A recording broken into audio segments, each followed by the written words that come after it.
Aujourd'hui, on va voir comment on peut faire communiquer une application Android avec une application distante écrite sous PHP au moyen de la librairie Retrofit.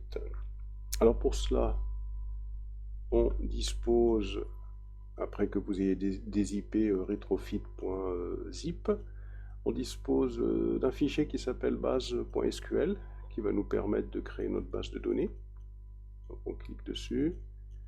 Alors qu'est-ce qu'il y a dans cette base de données? La base de données, on va l'appeler gestion web service. On l'ouvre, on crée un utilisateur qui va s'appeler Greta CDA 2026 avec un mot de passe 1, 2, 3. On lui donne tous les privilèges. Alors cette ligne-là n'est pas nécessaire. On va créer une table des articles qui possédera un ID utilisateur, un ID article, un titre et un contenu. L'ID utilisateur, ce sera une clé étrangère vers la table des personnes. Ensuite, ici, on insère dans la table article quelques valeurs. On crée la table personne qui possède un ID, un username, un email, une compagnie, puis un website. Et on insère quelques données dans la table utilisateur. Donc je sélectionne tout ça, vous sélectionnez tout ça, vous allez sous MySQL et vous, alors bien sûr pour se rendre dans MySQL, souvenez-vous, donc MySQL, bien sûr, -u, root, -p, ne pas oublier de démarrer exemple, si vous êtes sous Windows. Et puis on va coller tout ça, voilà. Et là, si je ouvre la base de données, on peut l'ouvrir en gestion web service, point virgule. Si je fais un show tables, voilà, j'ai bien la table, les deux tables, l'article et personne. Si je fais un select étoile from article, voilà, il y a quelques informations. Et si je fais un select étoile from personne, qui s'écrit comme ça, oui, il y a bien quelques informations. Voilà. Et ensuite, une fois qu'on a créé notre base de données, alors une fois qu'on l'a créé, alors on a l'utilisateur, c'est ça. Alors je vais le mettre ici et je zipperai le fichier. Normalement, ça vous n'aurez pas besoin de le faire, mais dans web service, à ce niveau-là, voilà, quand je me connecte à la base de données, il faut que je mette le bon utilisateur. C'est le premier point. Et il faut que je mette également la bonne base de données. La bonne base de données que on a créée ici. Voilà, pour que tout ça fonctionne correctement. Donc, je prends ça et je colle ici. Je recolle dans Web Service, ici. La base de données gestion. Voilà. Donc ça, normalement, c'est fait puisque j'aurais rezippé ce fichier. Alors, ensuite, on va prendre les trois... Voilà. Ensuite, on va prendre les fichiers PHP et il va falloir les copier-coller. Alors, soit dans le dossier htdoc si vous êtes sous Windows, soit dans le dossier var www.html. Donc, si vous êtes sous Windows, allez sur le dossier doc. Si vous êtes sur Linux, allez sur le dossier var, allez sur le dossier www, allez sur le dossier HTML et puis créer à ce niveau-là un dossier que je vais appeler rétro. Voilà, et à l'intérieur, je vais y coller tous mes fichiers. Alors pour contrôler que déjà ça marche, vous lancez votre navigateur. Alors attention, votre XAMPP doit être lancé. Vous faites http://localhost /rétro slash personne, comme ça. Et vous validez. Ah, ça marche pas. Est-ce que rétro marche déjà? Voilà, rétro ça marche. Ah oui, il faut faire web service. Hein. Webservice.php et à la fin de webservice.php, il faut faire slash personne. Voilà, c'est plutôt comme ça. Voilà. Normalement, okay. Je sais pas s'il faut un slash. Non, non, il ne faut pas de slash à la fin. Personne, comme ça. Alors là, il me signale une petite erreur que je vais aller corriger maintenant. Donc dans Web Service, je vais aller supprimer tout ce qui concerne l'écriture dans un fichier log dont je n'ai pas besoin. Donc normalement ça, vous n'aurez pas à le faire. Et je vais faire très probablement la même chose dans ce fichier là. Alors, je vais chercher, ça il n'y aura pas l'erreur qui va se produire pour qu'on soit certain qu'on parte de quelque chose de propre. Voilà, donc le log.txt là je le supprime. Et je présume que je vais le retrouver ailleurs. Ouais.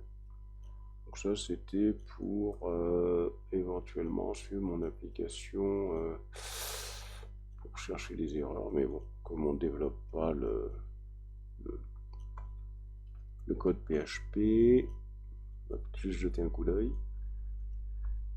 Je recommence et là il faudra faire un... Voilà. Voilà. Donc ça marche. Et il faut tester la même chose avec article. Voilà, donc je récupère bien, effectivement, au format JSON, ce qu'il y avait dans article et ce qu'il y a dans personne avec soit l'URL article, quand je veux avoir accès aux articles, soit l'URL personne. Alors, donc là, on a bien un web service. Alors, pour contrôler que c'est vraiment un web service qui possède toutes les fonctions d'un web service, à savoir que on peut récupérer des données avec un get, on peut y stocker des données avec un post, on peut modifier des données avec un put, et on peut y supprimer des données avec un delete. D'abord, il va falloir que vous lanciez votre Chrome. Alors soit vous lancez votre Chrome ou vous lancez votre Firefox. Alors si vous lancez votre Chrome, voilà, donc on peut travailler de différentes manières. Hein. Soit vous lancez votre Chrome. Et là donc il faudra travailler avec Postman. Hein, donc là il faudra avoir le Postman REST client. Voilà, donc pour Chrome. On va taper ça, Postman Crème Web Store, et voilà, donc il faudra installer l'extension Chrome pour pouvoir travailler avec. Et on l'avait déjà fait en classe, ça, pour pouvoir faire des instructions post et get, par exemple. Ici, si je veux faire une instruction get, je fais un get, et si ici j'écris l'URL http retro/webservice.php/article, bah tiens, c'était déjà là. Je fais un send, ça va me permettre de récupérer la liste des articles. Mais ce qu'il y a de bien, c'est que je pourrais également faire un post. Et ça, c'est intéressant parce que ça veut dire que je pourrais envoyer des données pour les insérer. Je peux également faire un delete. Et je peux également faire un put. Voilà. Donc il faut installer Postman, ou alors si c'est avec Chrome, on peut avec Chrome installer un produit. Il suffit de faire restlet client avec Chrome. Voilà, Talent API Tester Free Edition.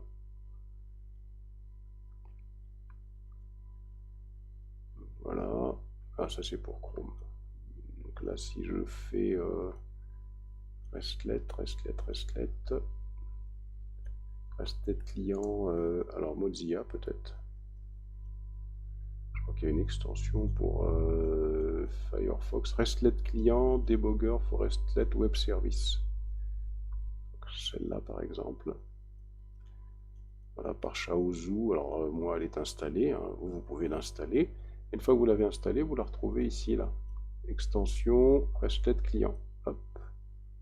Vous lancez et c'est le même principe. Je peux faire des get, je peux faire des posts, je peux faire des deletes, etc. Voilà. Donc ça c'est important pour pouvoir tester un web service. Alors on peut aller jeter un petit coup d'œil à nos web services pour voir ce qu'ils font. D'abord on a une classe article. Rien de spécial, c'est comme les classes Java, hein, avec des informations, articles, et surtout en PHP, on doit implémenter l'interface JSON sérialisable, hein, tout simplement pour que cette classe puisse être convertie en du JSON qu'on va pouvoir envoyer sur le réseau. Et la classe personne, même chose, hein, c'est une simple classe, même chose, qui implémente JSON sérialisable pour qu'on puisse envoyer l'objet issu de cette classe sur le réseau. Ensuite, on a une classe DAO gestion. Rien de spécial, c'est un petit peu ce qu'on fait en Java. Elle va avoir besoin de ces deux fichiers, et donc c'est la DAO, une méthode pour créer une personne, une méthode pour l'updater, une méthode pour supprimer une personne, une méthode pour obtenir toutes les personnes, une méthode pour obtenir une personne par rapport à son idée, une méthode pour créer un article, une méthode pour updater un article, une méthode pour déléter un article, et une méthode pour obtenir tous les articles, une méthode pour obtenir l'ensemble des articles par rapport aux personnes, et une méthode pour obtenir les articles, un article par rapport à son idée. Donc là, vraiment rien de spécial, sans rentrer dans le détail du code. Assez facile à comprendre, c'est ce qu'on a l'habitude de faire sur tous les langages. Ensuite, ici, on a le dossier. On a une application webservice.php. Webservice.php, c'est elle qui va s'occuper de récupérer le JSON, de le traiter, et en fonction soit du post, soit du get, soit du delete qu'elle va trouver dans l'URL, eh bien, elle utilisera la méthode appropriée de la classe DAO gestion. Alors, on incorpore la classe DAO gestion. Ici, on ouvre la connexion à la base de données, à ce niveau-là. Et voici l'instruction qui va permettre de récupérer le JSON. À partir de là, le JSON va être décodé. Oula, va être décodé à ce niveau-là. Voilà. Ici, on va récupérer la méthode, est-ce que c'est du post, est-ce que c'est du delete, est-ce que c'est du get, est-ce que c'est du put. Ici, on va récupérer l'URL en entier, parce que quand on va utiliser du del par exemple, on va dans cette URL y poster l'idée qu'on veut supprimer. Ensuite, on va regarder de quels paramètres il s'agit. Est-ce qu'on interroge plutôt les personnes, ou est-ce qu'on interroge plutôt les articles? Voyez. Donc tout ça se passe dans l'URL, puisque derrière le slash, on peut mettre soit slash personne, soit slash article. Donc là, il va récupérer le premier paramètre passé derrière l'URL pour vérifier est-ce que c'est une personne qu'il faut traiter, ou est-ce que c'est un article. À partir de là, eh bien, le traitement va se faire. Hein. Si la méthode c'est du post, ou si la méthode c'est du put, eh bien, on va faire le traitement approprié. Ça veut dire qu'on va récupérer les informations qu'il y a dans le JSON, et ça va nous permettre d'instancier une personne. Au cas où c'est du put, comme on aura besoin de retrouver la personne, on va tout simplement mettre à jour l'idée de la personne. puisqu'on a besoin de son ID pour trouver la personne à modifier. Si c'est du get, pas de problème, donc dans ce cas-là, on peut tout de suite récupérer, faire appel à une des méthodes de la classe DAO gestion pour récupérer l'ensemble des personnes et on va encoder ça au format JSON pour envoyer ça à l'utilisateur. Voilà. Sinon, au cas où c'est une seule personne que l'on recherche, c'est-à-dire qu'il y a un paramètre 2 ici, on a envoyé l'idée de la personne, alors dans ce cas-là, on va rechercher qu'une personne, une seule, et on renvoiera cette personne-là au format JSON. Et enfin, voilà, donc au cas où c'est un post, put ou delete, on appellera la méthode appropriée. C'est le même principe pour l'article. Là, vous avez l'architecture de quelque chose qui peut vous permettre de réaliser un web service, quelle que soit l'application qui va être écrite en PHP.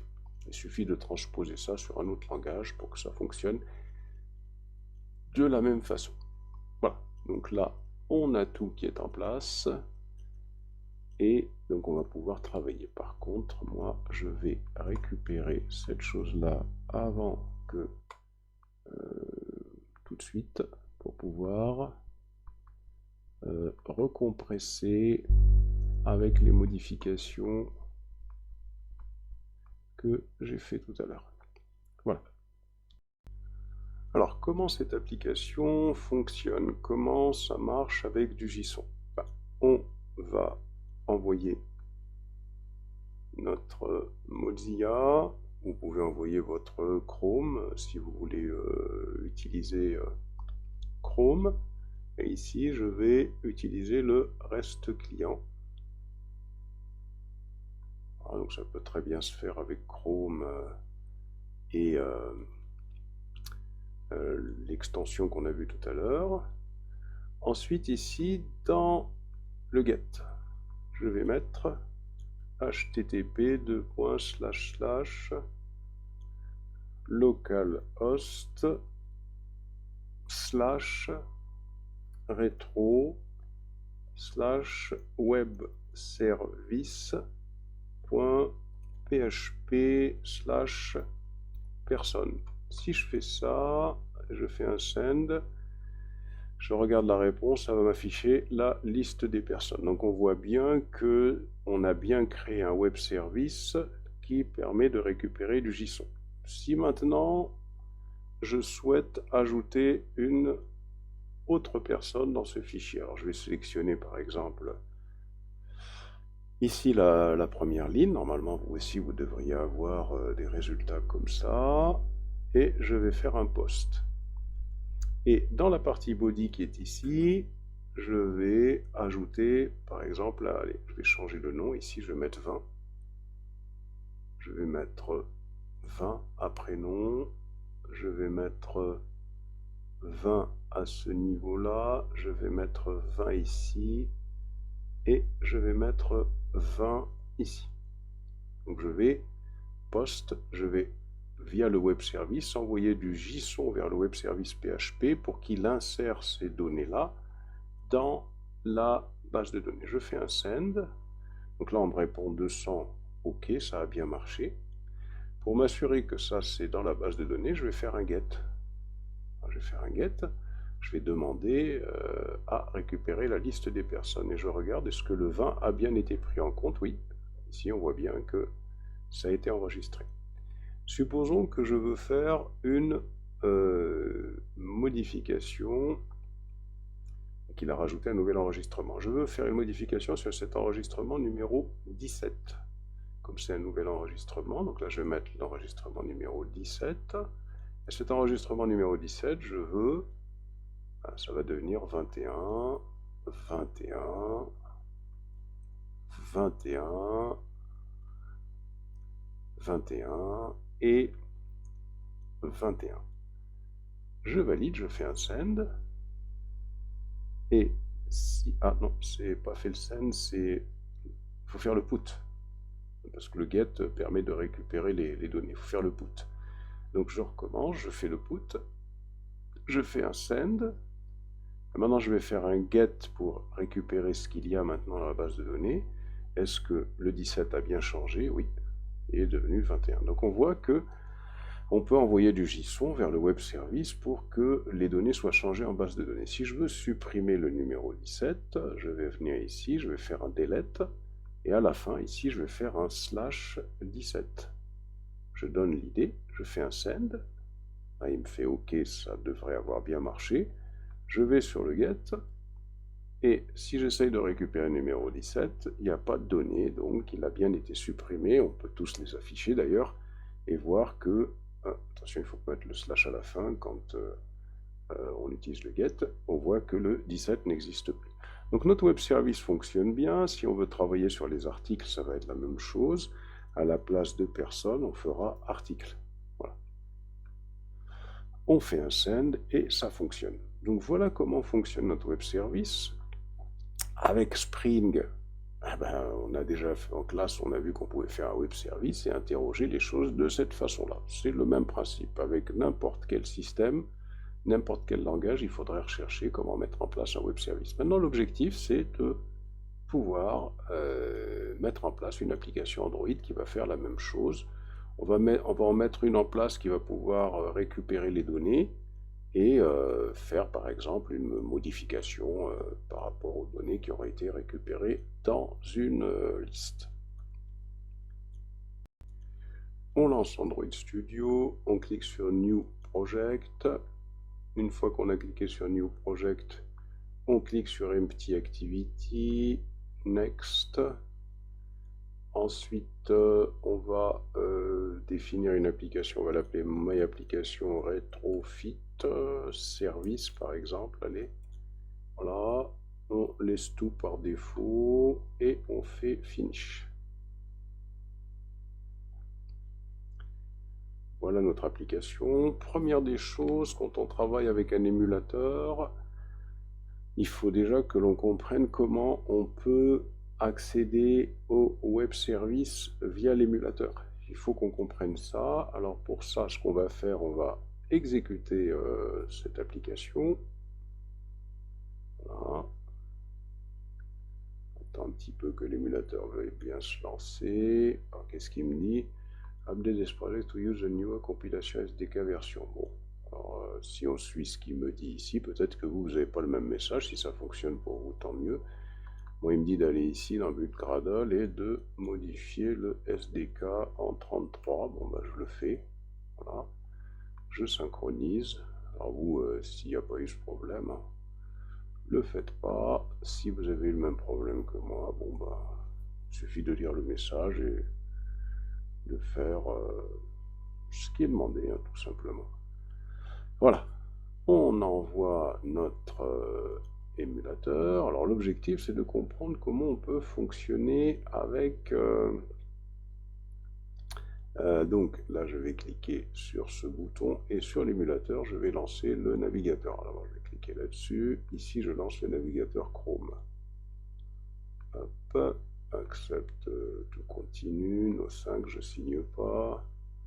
Et ici, il faut que je tape une URL. Alors je vais taper l'URL http://10.0.2.15, ça nous rappelle quelque chose hein, avec les VirtualBox, slash, on a dit rétro, slash, web service.php slash personne avec un seul N, on valide. Alors, on voit que on n'accède pas avec cette URL là. Alors on va recommencer. Donc http://10.0.2.2 plutôt slash rétro slash alors web service. Alors, je ne sais pas si je l'ai mis sans H. PHP slash personne avec un seul N. Voilà. Donc, on voit que pour pouvoir communiquer entre l'émulateur et la machine réelle, il faut l'adresse IP de la machine réelle est reconnue par l'émulateur avec le 10.0.2.2. Ça, c'est très important, puisque c'est ça qu'on va utiliser pour pouvoir accéder à notre service. Si on avait un véritable téléphone, il faudra le raccorder, il est raccordé à Internet, donc il faudrait une adresse Internet ici. Hein. Alors, je vais venir sur Main Activity, et puis là, quelque part, je vais faire un commentaire pour garder cette adresse, donc ici, hein, URL, vers le web service en PHP. Hop. Et je la colle. Non, c'était pas ça du tout. On recommence ici. Alors, hop. Ah oui, mais je suis pas certain que je puisse... Oui, je peux pas la coller. Je peux pas la coller, donc on va l'écrire. Hein. http://10.0.2.2/retro/webservice.php. Ça, c'est l'URL vers le web service. Donc, on la conserve ici en commentaire. Première des choses, on va basculer sur... on va créer le package model. Dans notre application, on vient ici, bouton droit, New, Package, on se crée le package model. Et dans le package model, on va se créer les deux classes. Une classe article, qui va être à l'identique de la classe qu'on a créée sur PHP, et une classe personne. C'est-à-dire que c'est des classes qui vont épouser la même structure. Donc on y va, on se crée la classe article ici. Voilà. Hop. On crée la classe article à ce niveau-là. C'est bien, oui. On va pas se tromper, c'est des classes Kotlin. Voilà, hop. On se crée la classe article. Et on se crée la classe personne. Voilà. Et on va aller récupérer les codes. Peut-être que ça, cette première ligne, j'en ai pas besoin. Comme ça, je mets le document à jour. Hop. Ah. Je viens dans article pour coller ma classe. Et ensuite, je vais créer la classe personne. Je viens dans... voilà, pour coller ma classe. Donc là, la classe article, elle, c'est une data class. Elle possède un ID, un user ID, ce qui est une clé étrangère entre article et personne. Hein. Elle possède un ID, elle possède un title et elle possède un content. Hein. Exactement ce qu'il y avait dans la classe PHP. La classe personne, la voilà, elle possède un ID, elle possède un name, un username, un email, une compagnie et un website. Alors, ces deux classes sont serializable. Serializable, pourquoi? C'est parce que quand on serialise un objet, on le transforme en une valeur textuelle. Donc, en particulier, l'objectif, c'est que ça devra être transformé en JSON afin que ça puisse voyager sur le réseau. Voilà. Donc ça, c'est la première des choses à faire. Pour pouvoir utiliser la librairie Retrofit, je vais revenir sur le document. Et il y a des lignes que je dois rajouter au fichier Gradle. Donc je viens ici sur build.gradle au niveau du module et au niveau de l'implémentation, ici je colle ces trois lignes. Ici, ça va me permettre de rajouter la librairie Retrofit. Donc, je vais pouvoir bénéficier d'annotations pour faire des opérations sur les données JSON facilement. Ici, j'ajoute un objet, c'est l'objet Moshi. Donc celui-là va me permettre, c'est un converteur, de convertir du JSON en objet et des objets en JSON. Et ici, je rajoute un ViewModel, un Live-Cycle ViewModel. Donc là, ça va permettre de pouvoir sauvegarder des données qui seront accessibles par les UI, et ces données seront indépendantes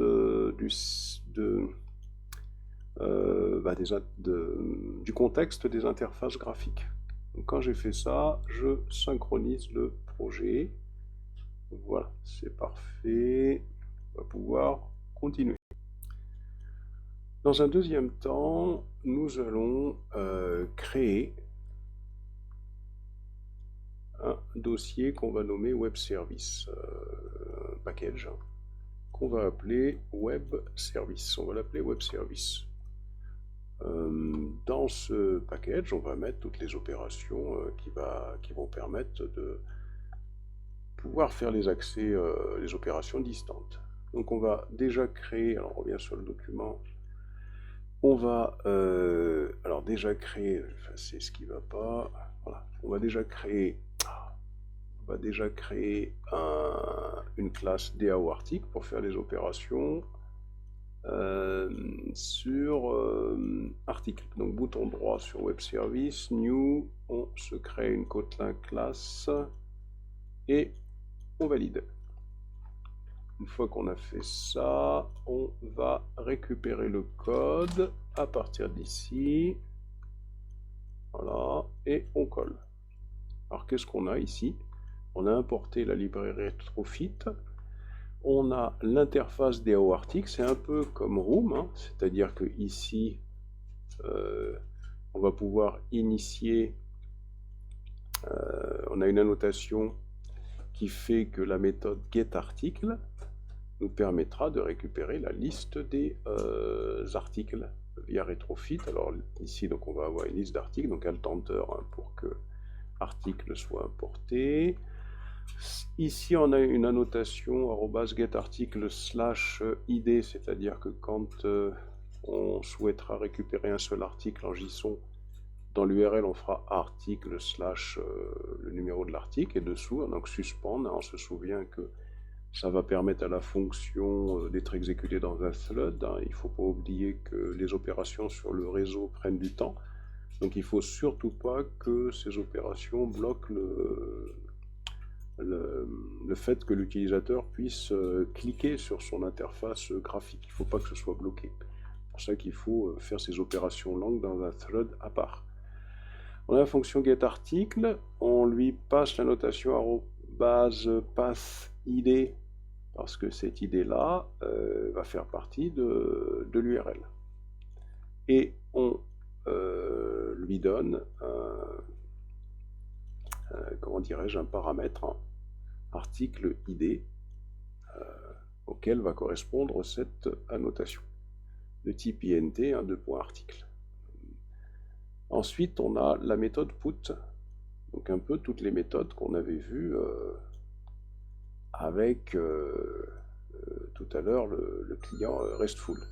Donc suspend pour être exécuté dans un autre thread. Fan, c'est une fonction. updateArticle, @path id, ça veut tout simplement dire que à cette variable article id, on va avoir l'id qui est ici, qui va lui correspondre. Ça veut dire que si on a une URL genre http //10.0, etc. jusqu'à /article, derrière le slash, l'id qu'on va mettre hein, va faire partie de l'URL. @body article /article, parce que le put, on l'a vu tout à l'heure, hein, fait qu'on doit envoyer dans le body de la requête, on doit envoyer du JSON. C'est-à-dire que très concrètement, ça veut dire quoi? On a vu tout à l'heure qu'on avait des URL du genre http, alors tout à l'heure c'était localhost, mais là ça sera 10.0.2.2 slash rétro slash web service.php slash par exemple on va avoir article. Donc ça c'est l'URL. Le fait que l'on écrive @put article slash et puis un paramètre derrière, ce paramètre-là va correspondre à un paramètre qu'on va mettre à la fin de l'URL. Par exemple, on souhaite mettre à jour, comme on l'a vu tout à l'heure, on souhaite mettre à jour l'article 2. Si on revient, par exemple, sur notre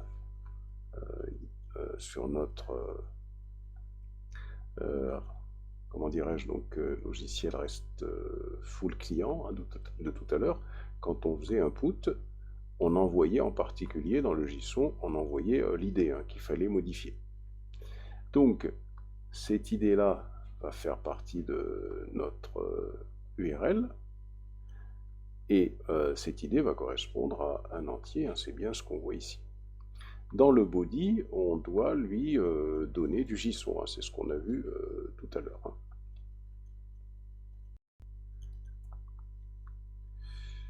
Voilà, donc pour l'explication. Donc ce qui fait que ici, on a la méthode get, la méthode put, on pourrait faire le post, on pourrait faire le delete, ça fonctionne de la même façon.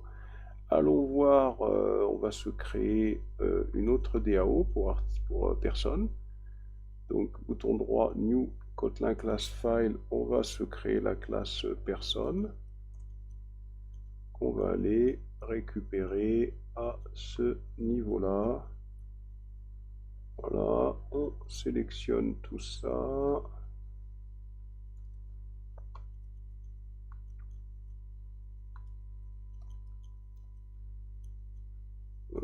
C'est pas du tout comme ça par contre. Il faut sélectionner toute la classe ici.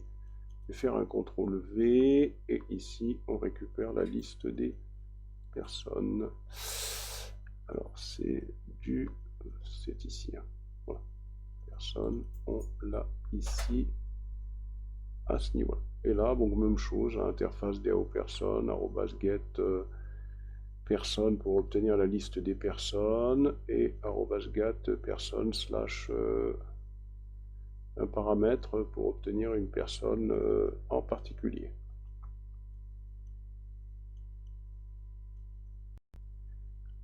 Alors maintenant, on va créer un objet rétrofit que on va initialiser pour pouvoir faire les opérations avec les objets DAO et c'était personne DAO là, je me suis trompé, c'est DAO personne. Donc là, on fait un refactor, inem DAO personne ici. DAO, c'est DAO personne. Voilà, là je fais un refactoring de ça. Donc on crée cet objet. Alors on va aller le chercher. On va l'appeler object retro instance. Et on vient ici. New Kotlin class retro instance. Voilà. On va aller se chercher le code, on revient ici et on va sélectionner le code de la classe qui est ici. CTRL C, on le récupère et on colle. Alors, ici, on a défini l'URL vers notre web service. Alors ici, le mot classe, il a été modifié par object. Alors object, c'est un autre concept en Kotlin, c'est-à-dire que ici, la classe,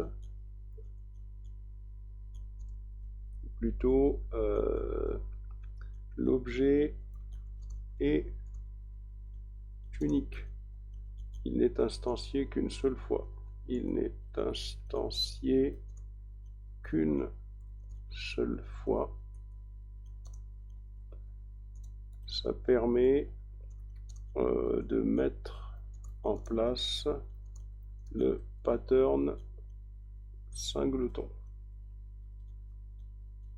Donc on va l'utiliser tel quel, hein, au lieu d'instancier et de vérifier que la classe n'est utilisée qu'une fois. Le pattern singleton avec object, hein, c'est-à-dire cet object, on va l'avoir qu'une fois, c'est normal puisque cet objet, il va uniquement servir à pouvoir justement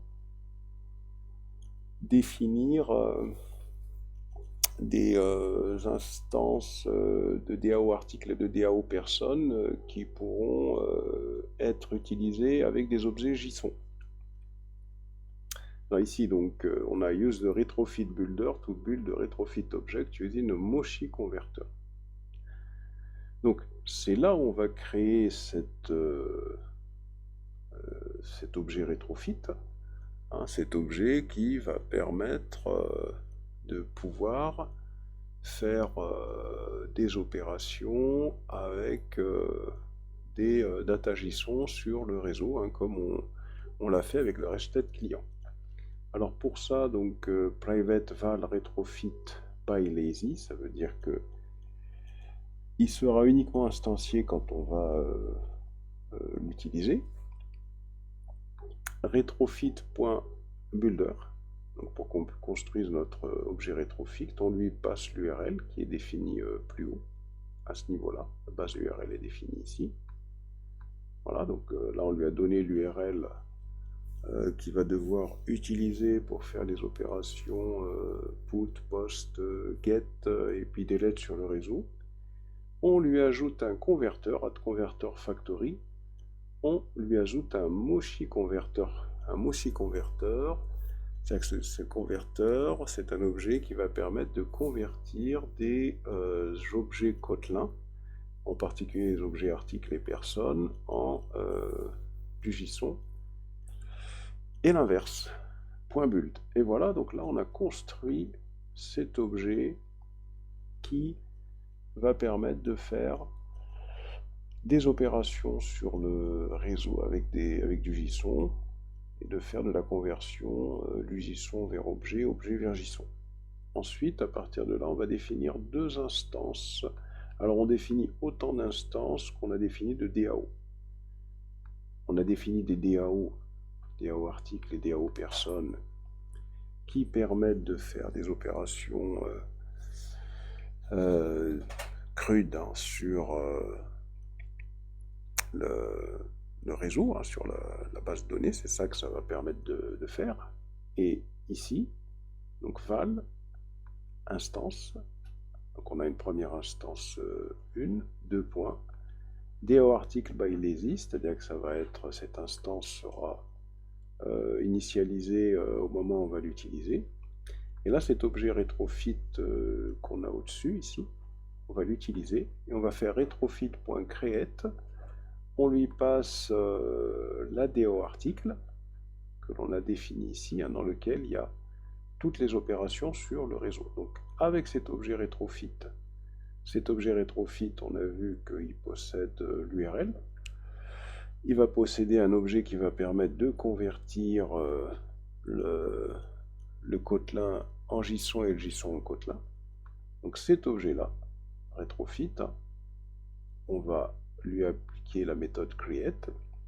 On lui passe comme paramètre l'objet DAO article, et une fois qu'on aurait fait cette chose-là, ça veut dire que toutes les opérations DAO article que l'on a définies ici, ces opérations DAO article travaillent sur des objets Java, que ce soit le get ou le put, et grâce à retrofit, non seulement ils connaîtront l'URL, et de plus, ils pourront, les différents objets, être convertis en du JSON qui va aller sur le web service et inversement. Voilà. On a l'instance numéro 2, avec laquelle on va faire exactement la même chose avec la classe DAO personne. Donc là, on a ce qu'il faut pour pouvoir réaliser des opérations sur le réseau avec le web service. Alors maintenant, pour qu'on puisse déjà tester si ça marche, dans le fichier manifeste, il faut qu'on donne une permission. On va se placer juste au-dessus de l'application. Ici, il faut qu'on donne une permission, ce qu'on appelle la permission Internet. Ça va permettre à notre application de pouvoir communiquer avec l'extérieur. Alors pour ça, on va venir sur notre document et ici, on va récupérer cette permission Internet que on va accorder à notre application, la permission d'aller sur Internet. Donc c'est la première des choses. Donc use permission Android name égale Android.permission.internet. Deuxièmement, dans la classe main activity qui est ici, on va réaliser des opérations dans un autre thread que le thread UI. Donc pour ça, on va venir ici et on va sélectionner ce code. On va venir ici, donc on a déjà vu ça, hein, pour pouvoir réaliser des opérations dans un thread qui est différent que le thread UI. Ici, va l'article égal. Alors, normalement, il va falloir faire des alt enter, hein, puisque normalement, ces trois éléments-là ne figurent pas à ce niveau-là. Donc il va falloir faire des alt enter, hein. Et pour la coroutine scope alt enter, import, le dispatcher alt enter et le launch alt enter. Alors ici va l'article. Donc on va récupérer dans une liste, hein. On fait appel à retrofit instance. Retrofit instance, c'est cette classe, hein, qu'on a ici, hein, dans lequel donc c'est cet objet, hein, voyez. Donc on l'utilise directement, hein, puisque il est de type object, et on va accéder à l'instance qui est ici. Et donc c'est ce qu'on fait ici, hein. Donc on fait retrofit instance.instance1. Donc on appelle cette instance numéro 1 qui va utiliser la DAO article pour pouvoir faire des opérations sur le réseau via l'objet retrofit et pouvoir convertir de l'objet en JSON, du JSON en objet grâce à la librairie Moshi qui est ici. Donc on revient ici.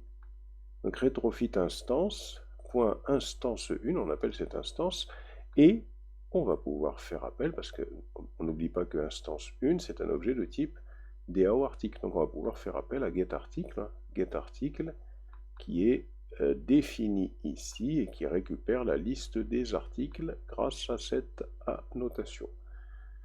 Donc on revient ici et on va faire un log.i. Log.i, ça va permettre d'afficher les résultats dans le logcat qui est ici. Vous voyez, ça c'est plus intéressant que le toast, hein.